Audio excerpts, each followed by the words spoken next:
morning, I was with the evangelism ministry at church, and we were out in the neighborhood sharing the gospel with people we meet.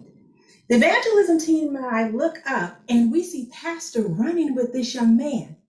We are shocked, appalled, and concerned. You see, Pastor is a middle-aged, shall we say, pleasantly plump African American man, and we just know that at any minute he is going to collapse. Afterwards, we asked him, Pastor, what were you thinking?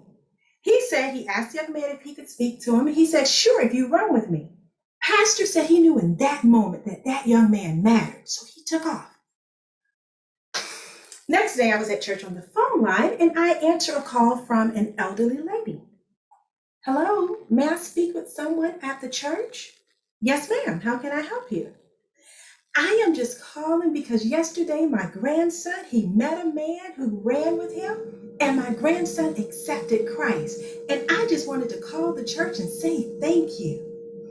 Yes, ma'am. I was on that team. How is your grandson? Yesterday, he was shot and killed in a drive-by shooting. Ma'am, I am so sorry. No, young lady, don't do that. You don't understand. My entire family has been trying for years to get that boy in church. And he got caught up in this gang life, and he would not step 1 foot in a church building, more or less hear somebody preach the gospel.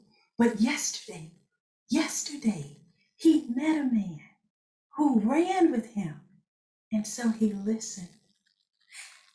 I'm going to miss my baby boy, but I know that he is spending eternity with God. And I just wanted to call the church and let you know how grateful I am.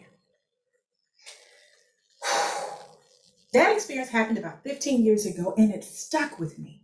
And now when I feel like I'm coming up against the wall, reaching someone, first, I have this image in my head of Pastor huffing and puffing coming down that hill. And then I remember that that young man opened the door for Pastor that he would not open for anyone else, because Pastor did not try to make him come where he was, but Pastor went where the young man was. And there's a spiritual leader that says we make a difference when we see people in front of us, not projects.